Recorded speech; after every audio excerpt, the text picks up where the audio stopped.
On this episode of the Dudes and Dads podcast, we talk all about quitting. You're listening to the Dudes and Dads Podcast, a show dedicated to helping men be better dudes and dads by building community through meaningful conversation and storytelling. And now, here are your hosts, Joel DeMott and Andy Lehman. Joel, I quit. Oh, you know, I've been waiting for this day. Not really. No, I don't quit. No, No, I don't quit. I don't quit the show. not quitting the show. Not the show. Gosh, we're going to be talking about quitting. Not the show, though. But not the show. To be clear, Yes. I'm trying to quit cold turkey. What are you quitting? Cold turkey. No, just cold turkey. Just turkeys that are cold. I don't. You are going to be done with that. Yeah, I'm not going to eat cold turkey anymore. I'm quitting cold turkey. My. Why? Normally when you say you're quitting cold turkey, there's something that you're quitting. Yeah. No, just and, literally. And you were quitting. literally just going to quit cold turkey. I will do warm turkey. I'll do tepid turkey. Maybe even lukewarm and or room temperature. But cold, it's done. You're not going to do it. Well, It's out of my hey, life. we are recording live tonight, and like I said, we are talking about quitting. But if we don't want to quit, if you would like to be part of this show and you are watching with the other fellow people who are watching, you can comment on our show, Yeah. and we will see your comment, and we will talk about your comment. So if you have we'll any, interact. if you have anything that you want to say about quitting, we would love to hear it. But Yeah. first, before we get into that, support for this episode comes from Everence, dedicated to helping make Medicare an easy step through free educational seminars and individual consultations. There we go. Learn more at everence.com/Medicare-Monday. Securities offered through Concourse Financial Group, Securities Incorporated, member FINRA SIPC. Nice. Thank you, Everence. Thank you for answering our questions. So quitting, we had a guest scheduled for the day, and we had to quit on our guest a couple times. Actually, we had to reschedule a couple What times. goes around comes around. And then he called in today and said, "Hey, I can't make it." And so I said, "That's fine. That's fair. We canceled you the last two times, so we'll get you scheduled. We're gonna roll with it." But I called up Joel. I called up you, and I said, "Hey, you, what should we do for this episode? Because we don't have a guest, and you had a great idea. So roll with thanks. I appreciate that. I'm interested in this idea of our approach toward quitting, how we talk about quitting. Andy, I don't know about you, but I grew up with the expectation that quitting, as a general rule, was not acceptable. Okay, it's like quitting anything, like obviously dropping out of school, but almost quitting anything. Anything, okay. Once you start, and I think that's what we want to tease out tonight. We want to expand on this. Like once you start something, you see it through to completion. Yeah, you go all the way, because when you don't, that somehow there's potentially like a lack of character, or you're learning a bad habit, or if you start quitting now, this is what we hear when we're younger. You start quitting now, when there are maybe fewer consequences for your quitting. What's going to happen when you get older? Like what? Like fewer you mean just in general? Like, it's not that big of a deal. You quit the sports team. Yeah, whatever it is. Whatever. Like, hey, okay. No big deal. No big deal. All right. But where there's not the the consequences are not as high yet. Quitting can become, in that context, all too easy. It can become an attractive thing. It can also have all kinds of other, it's possible, negative consequences. But I also want to explore, Andy, the concept of quitting, and what the positive side of quitting. I guess you could say the positive side of quitting. And this really, for those of you that are interested, this idea comes to me, this book that was written by Anne Duke, literally entitled just Quit. Did you finish the book? No. So you quit. You quit I haven't actually quit the book yet. I haven't quit the quit book yet, but I've got until early Wednesday morning to get this baby done because I've got a book club that I'm part of a book club. Andy, Look at you. It is it's like an executive leader book club, Okay. and we meet at 6:30 a.m.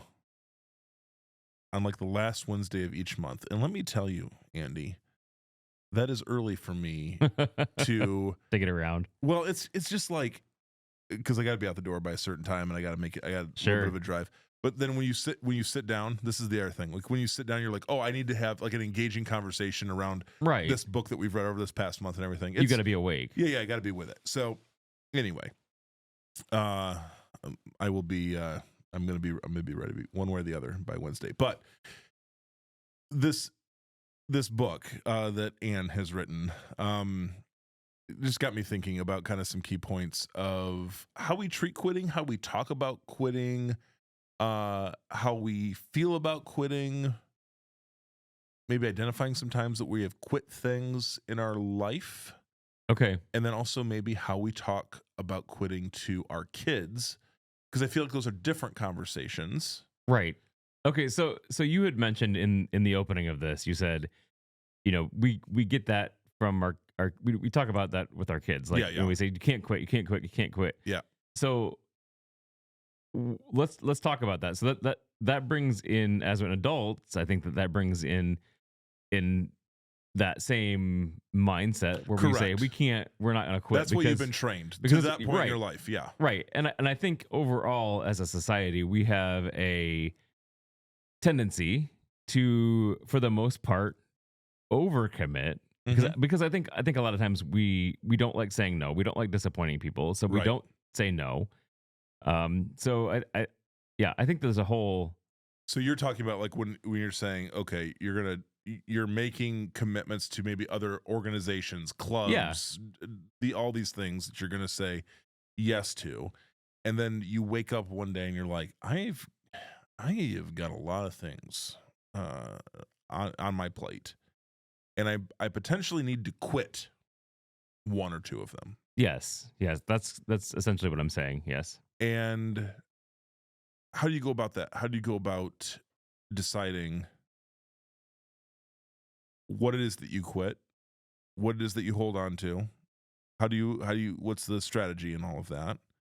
Andy, can you think of something that you have quit in maybe the last year or two where you were like, I was doing this and I'm going to quit it? Yes. So actually I just actually did this just the other week.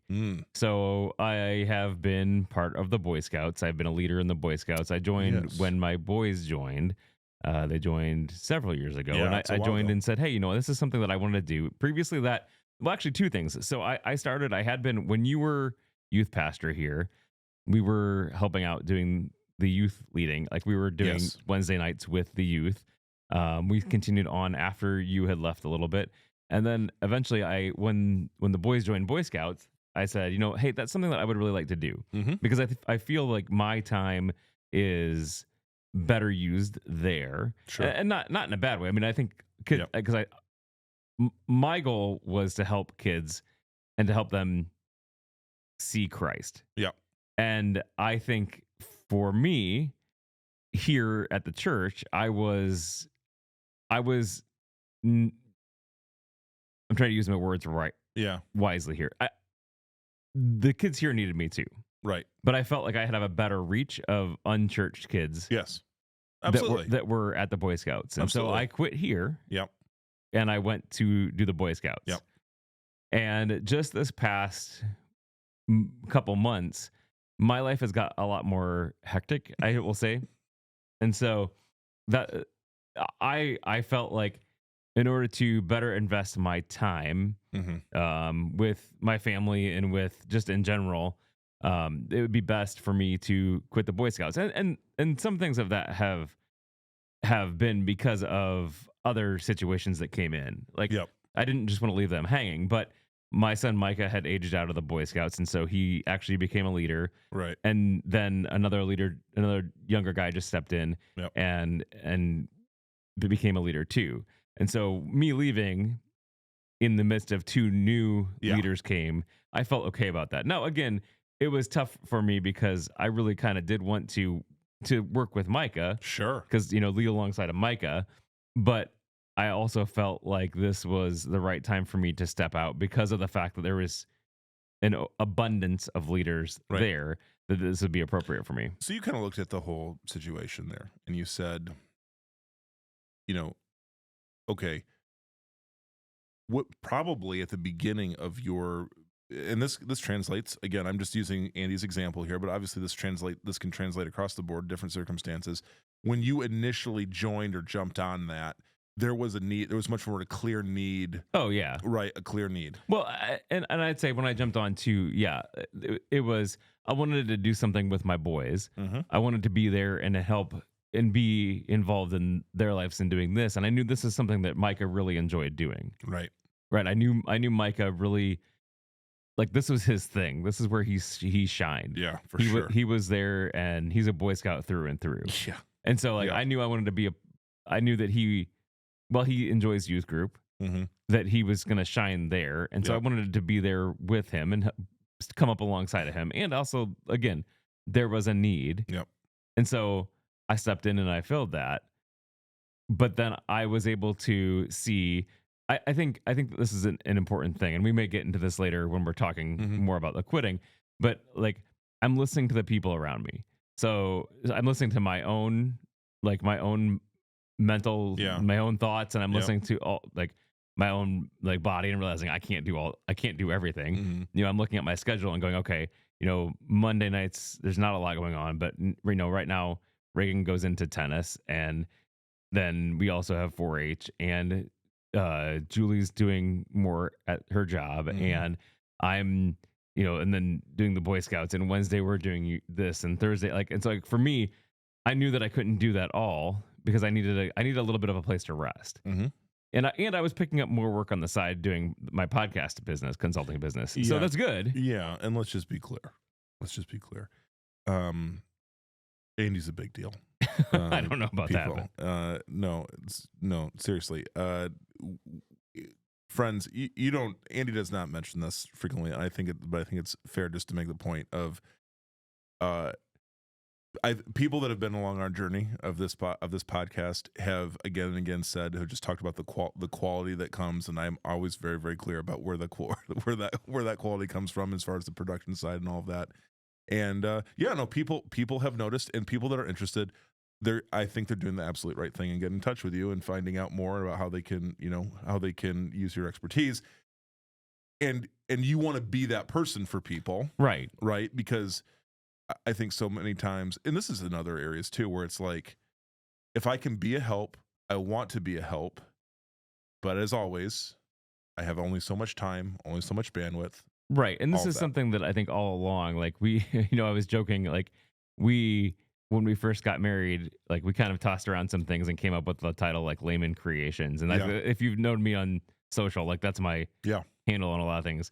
And I was doing wedding videos and stuff like that. And like I got a check the other day that was written to Layman Creations LLC because I had just recently formed the LLC. Yeah. And I messaged or called Julie and said, this, like, I just deposited a check Yeah. that it was written to Layman Creations. Like, it's about dang time. Like, right? I mean, like, we've been married for almost 20 years, and we talked about this, but this is the first time that like it's kind of become official and felt That's official. And so, yeah. Anyways, that's a side thing. But yeah, I mean, I knew that I was doing more of that stuff, and I was doing more and more. Mm-hmm. So I knew I wasn't going to be able to completely fill my time and give where I felt like I needed to give. And again, honestly, for me, when I evaluated, like I felt, okay, I'm at the Boy Scouts every week, but I'm not mentally giving it my all. Mm-hmm. because I'm not like, Yeah. I mean, I haven't been like, there's enough leaders. I'm kind of feeling like I'm giving myself an out. And Yeah. so like my time there was great. I appreciated all of my time Mhm. there and everything that I was able to do there and the friendships that I made, but I knew that it was time to step out. Yeah. Not everything is forever. Right. Right. Some things are seasonal. Some things are going to be a year, 2, 5, and then done. I find myself already thinking ahead.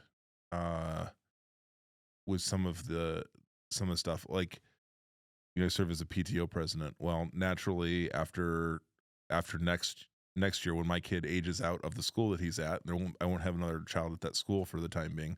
Like, that's a natural quitting spot, right? And to be clear, Right. I will be quitting that job.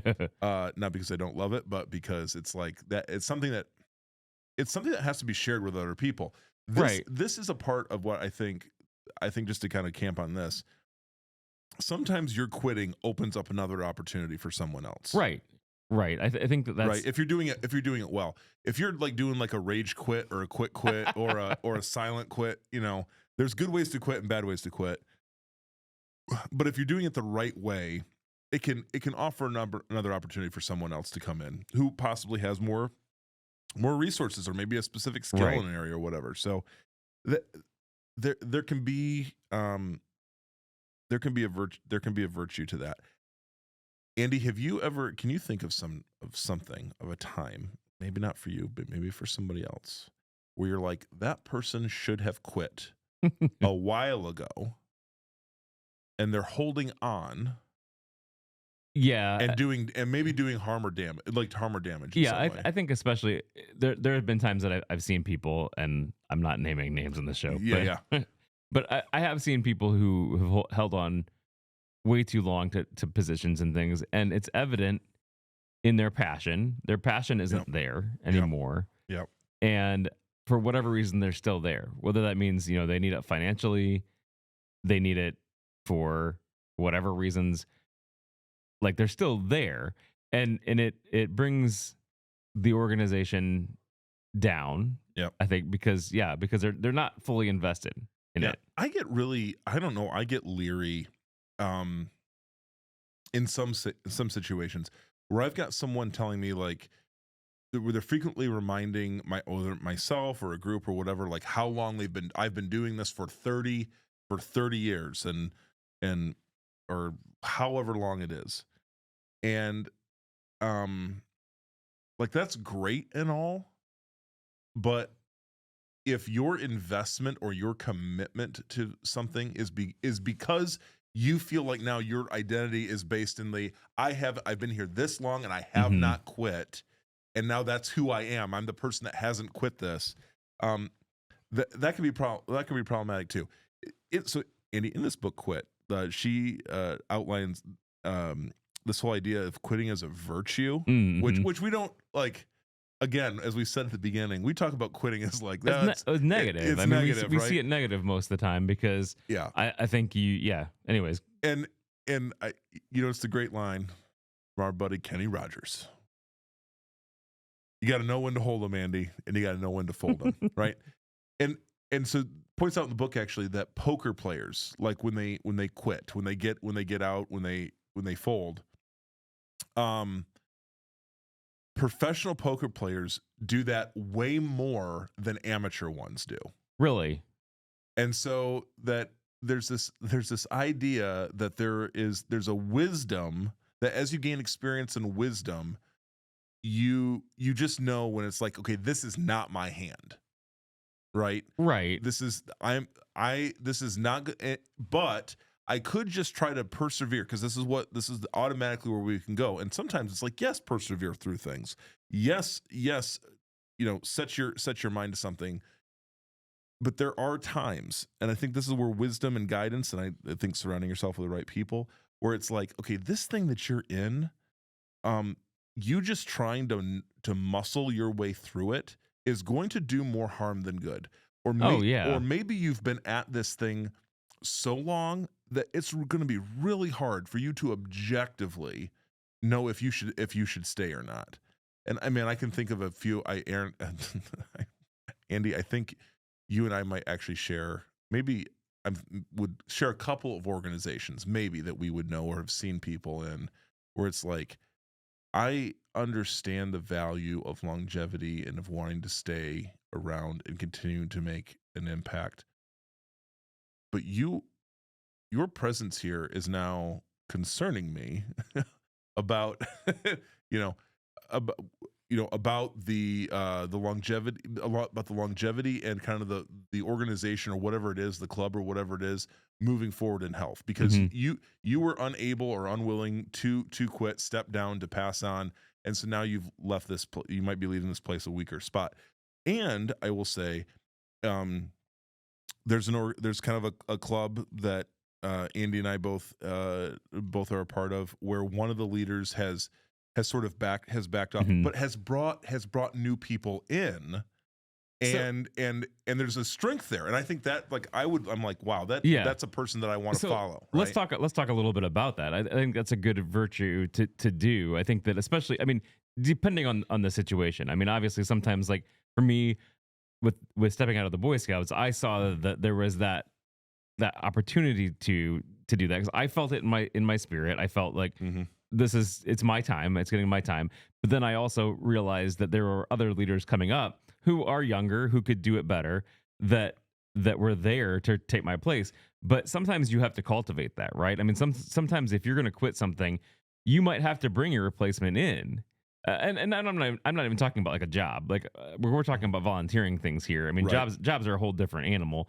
Right. But in this case, like, you might have to bring in other leaders, other people to take over and to train those people to leave well. Yeah. And that leaving isn't easy, especially if it's something that you started. I mean, that's even harder when you started an organization or you started a group. Yeah. Like that's a really hard. I mean, but again, I think you have to evaluate like is me being here detrimental to me? Yep. Because again, you have to know, okay, this may be time for me to step up, because I need, even though it's going to be hard for me to leave this, it's going to be better for me, and maybe even stepping down into a different position. So maybe it's not leaving the organization altogether or leaving it altogether, but stepping down from maybe being head honcho to something, just volunteering. There's a humility component to this, no matter what. And there's a humility component, and there's a question of identity and what you find, where you find your value, and how you see yourself. And all those things get easily intertwined with each other and can be really, really difficult. I do think about, you mentioned jobs and quitting jobs. And how you've, like, how you navigate that decision too, right? Because there's quitting the sports team, there's quitting the club or the organization or whatever it is that you volunteer for or whatever it is, and then there's like your actual, like, profession, right? And quitting something, particularly if you're quitting something that feels pretty comfortable to you or pretty natural. So would you say, like, identity, like it's your identity, or what are you saying here? Well, I think, like, how do you know when to quit a job?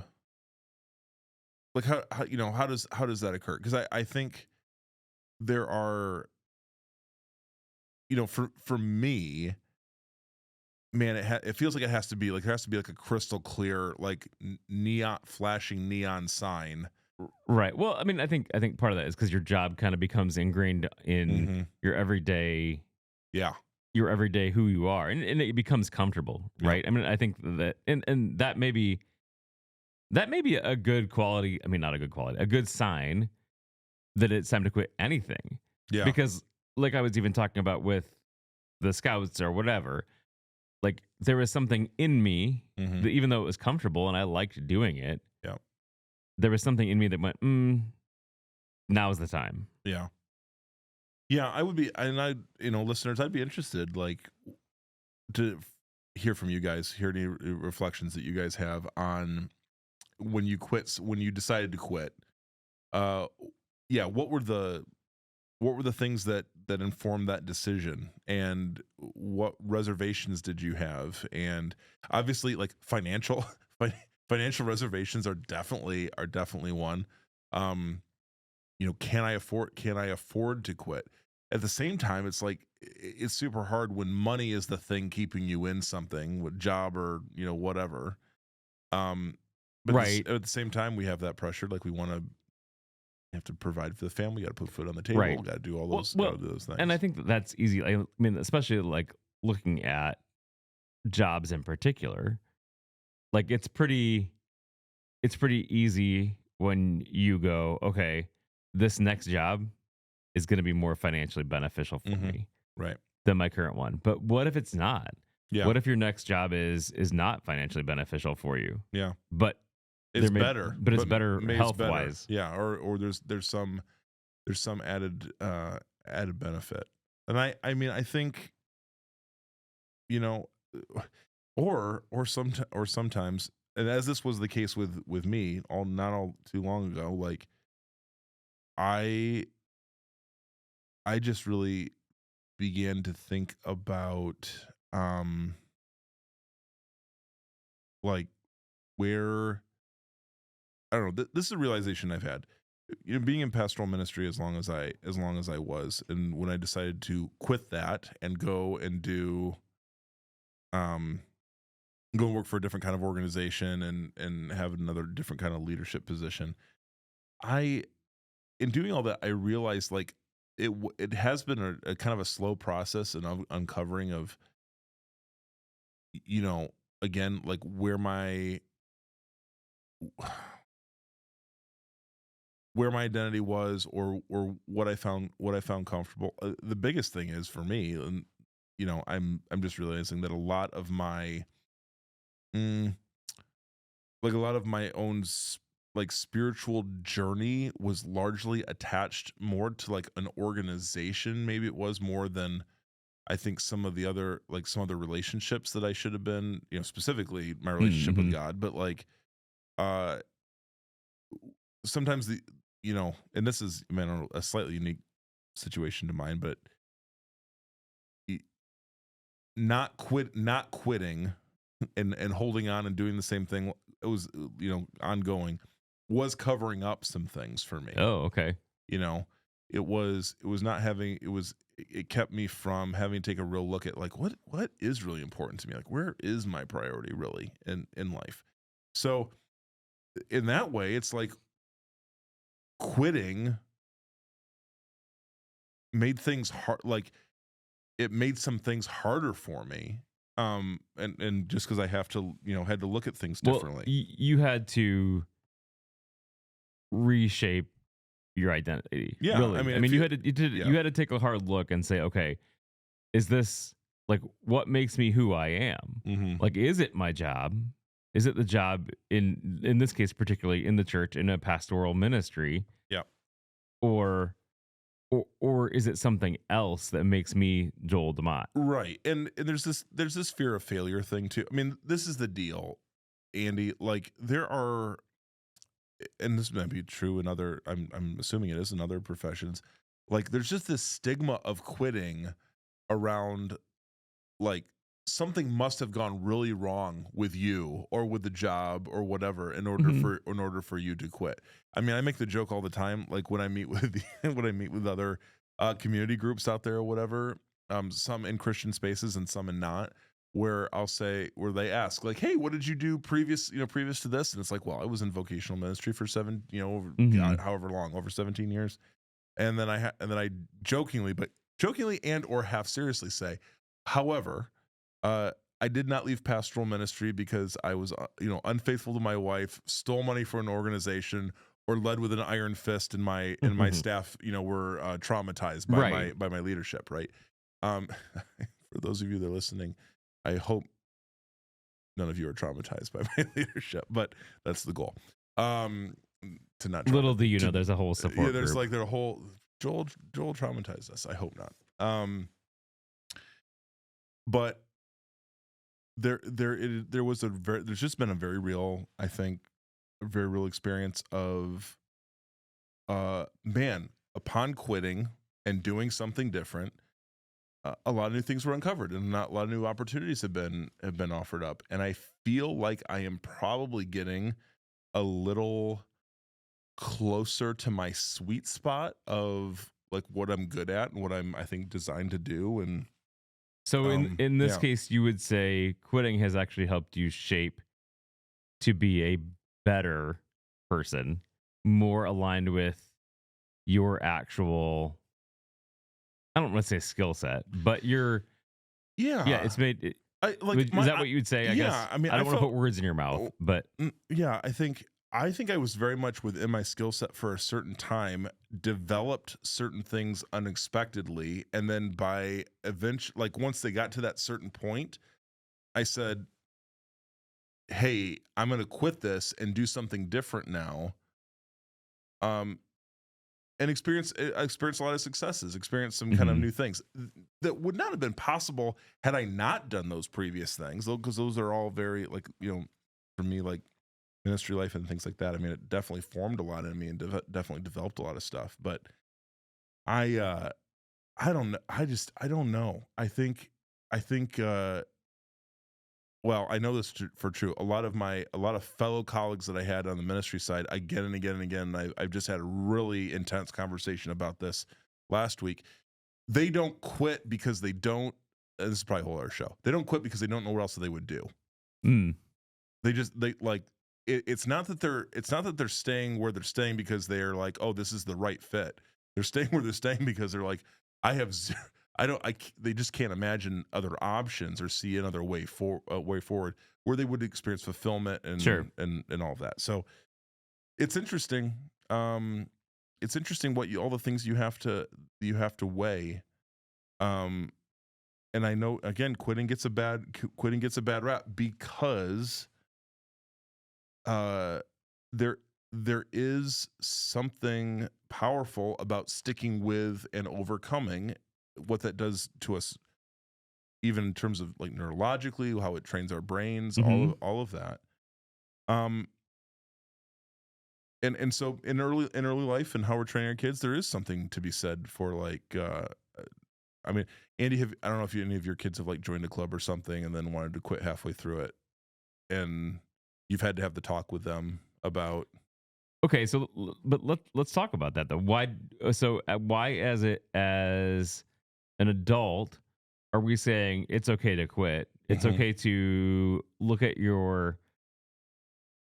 where you're at and go, okay, this is not for me. But as a kid, we tell our kids this is not something you should do. You should stick with this. Right. Blah blah blah blah blah.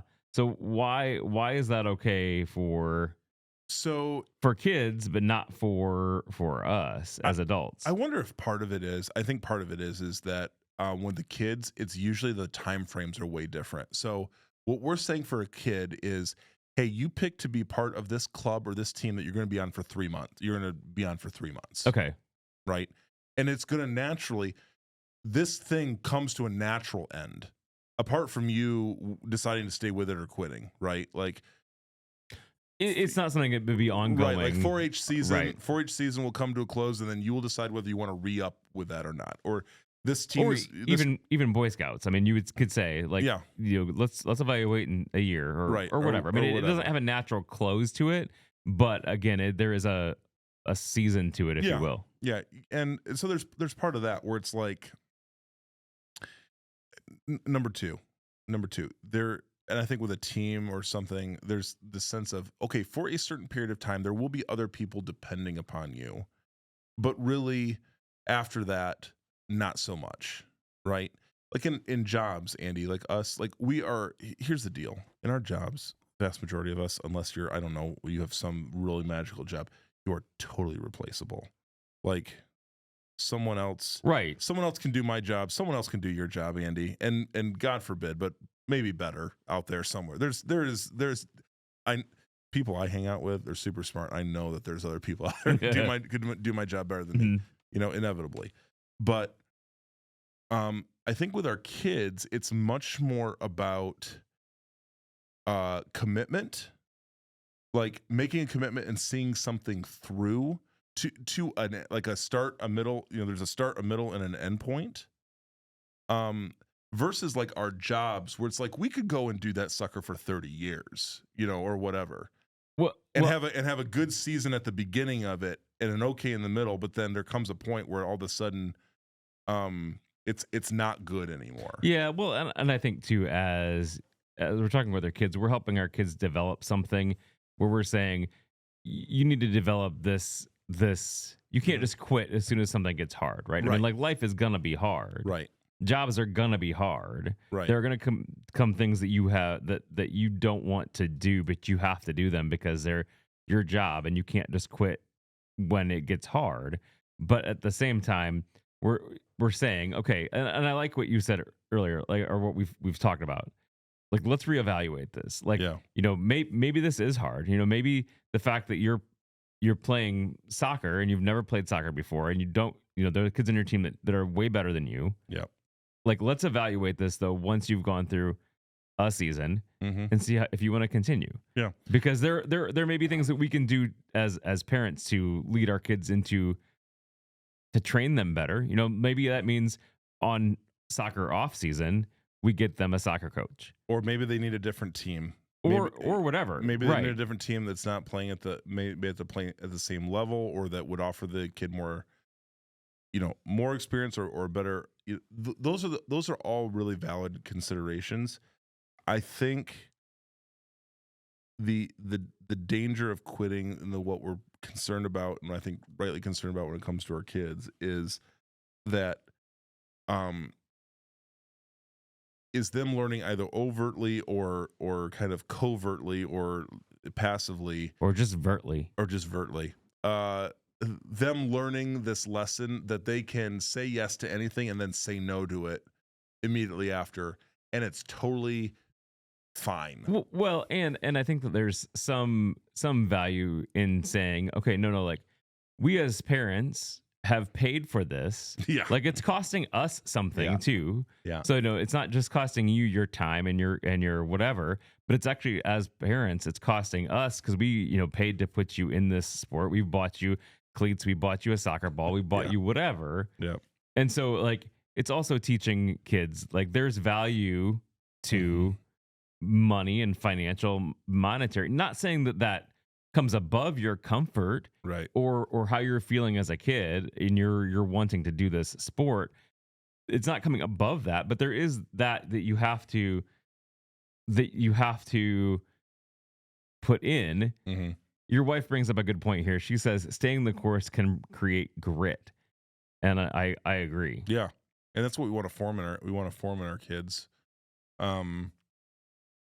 Yeah. And I think we've seen that, and I'm sure you have too, Andy. There's been a few things where I don't know, something gets hard for them, or they start using quitting language in that, and it's just like, yeah, you're not going to we don't turn tail and run the first hard thing that comes along. So there are definitely differences in when we're talking with our kids about quitting. Now, if they complete a season and they go, that was terrible, I don't want to do that Sure. again, then okay. Okay, so let's run this by you. Yeah. So have you, or would you, if you were going to be quitting a job or a leadership position or a Mhm. volunteer position that you were doing, would you discuss that with your kids and say, hey, this is why I'm quitting? Yeah, I think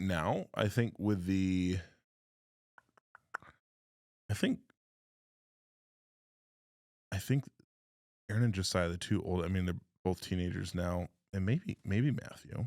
I think now I would probably have that conversation with them. I think that could be a really powerful learning opportunity. Right. Well, and I did that with Micah when I left the Boy Scout yeah, leadership Sure. Scoutmaster. I basically said, hey, Micah, like, I've really enjoyed this time with you. I've really enjoyed being your leader, Mm-hmm. and I really would love to serve alongside of you in leadership. But for me, this is why I'm leaving. Yeah. Like, I it's not because I don't want to be with you or whatever, but like it's not because it became hard. It's because I felt the need that there was a replacement for me between you and the other new guy that started, as well as just, this is why I'm moving on. Mm-hmm. Not necessarily quitting, but moving on, because I feel like I need to do this. There's other places that I need to invest my time in. And so I let him know this. That's not just me going, oh, this is hard, I'm quitting, Yeah. or I don't want to do it anymore, I'm quitting. But this is the reason that I'm doing it and why I feel okay with it. It can be, we can make quitting as terrible of an experience or as meaningful an experience and positive experience as we want to. But I think exactly to your point, if we're willing to do the work around our quitting and to have the necessary conversations around it, I think it could be good. I think that can be good.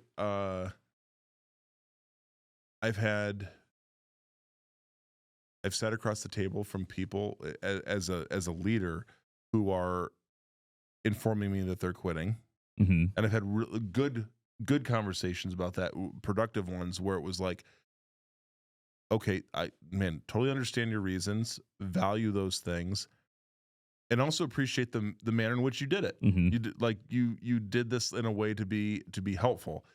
Then there's other ones where it's like, okay, you're quitting, you're rage quitting right now. You're upset or you're whatever, and you're going to quit in the most harmful way the most harmful way possible. And then it's like, well, no one really learns from that experience. That just kind of leaves everybody a little bit bruised. So yeah, I think there's a consideration for how you do it, when you do it, the motivations behind it. Is it because things are hard, or because you have other opportunities and you're gonna pursue those, and because you think there's a new season of life in front of you, which is great. Ultimately, I think just a lot of the influence about our quitting decisions is probably rooted in fear of failure, being perceived as a failure. I know I felt that. Like when pastors quit, like out of ministry, it's not like when it's not a matter of like when they leave one church and go to the next, or one ministry and go to the next, but when they quit, there is a little bit of a stigma to that. Or if you were, I don't know, Andy, like if you were someone well versed in like a technology field or whatever, and one day you just were like, I'm giving this up and I'm going to go be a goat farmer. No offense to goat farmers. Love our goat farmers, by the way. Passed one on the way in here. But like took a real 180. Yeah. Right. It's easy to think like there would be like people are like, gosh, what happened? What the heck happened or whatever. And it's like, no, maybe I found a new calling on my life. Sure. And obviously this happens because the vast majority of our college graduates, they're not working in the area where they graduate. Like those kind of decisions are being made. Yeah. So don't fear them. Don't fear them. It doesn't have to be an act of failure. It can be an act of reinvention. It can be strategic. As long as you are in the driver's seat making the decision, I think. So yeah. So have you guys, our listeners, have you guys had to quit something? What's been your experience? Have you had to stick something out? Have you had to work with your kids on sticking things out? What's your experience with that? We would love to hear from you. You can call our voicemail line 574-213-8702. Again, 574-213-8702, or pull out your voice memo app on your phone and email. Love those memos. Email feedback@dudesanddadspodcast.com. And we would love to have that.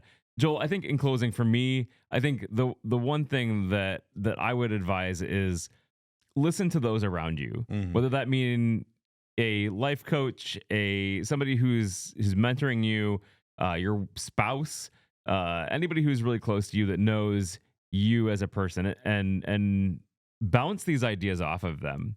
Ask them, like, hey, I'm thinking about quitting this.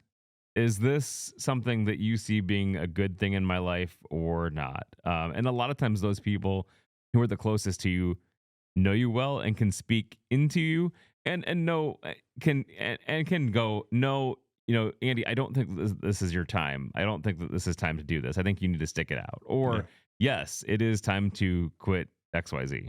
I've been meaning to talk to you about that for years. No. Right. So that's my closing thought. Joel, what do you closing thoughts on this? What I'm thinking about is it might be helpful with my with my kids, it just might be helpful for me to have the quitting conversation with them. And I think maybe to have a conversation about why we quit or why we don't quit outside of the immediate pressure of like a quitting situation, right? So like no one's thinking about quitting anything right now, but I want to have a proactive conversation, want to have an intentional conversation about it, and help them think through those things, because it's gonna inevitably it's gonna come up. It's gonna come up, and those challenges are gonna come up. And Andy and Andy, in as much as it feels like we can be reactive so many times to things, it's always great when we can kind of be proactive and address those things ahead of time and kind of have a game plan as best as we can. So I think that's just what's kind of in my mind, and what I'd like to leave everybody with, encourage everybody, like, hey, why are we not doing this thing in terms of sticking with something or leaving it? So yeah, that's for me, Andy. Awesome, guys. Well, we would like to remind you to subscribe, tell others about our podcast. Please. We appreciate each and every one of you. We appreciate you not quitting on us. Nice. That's a callback right there. That's nice. But yes.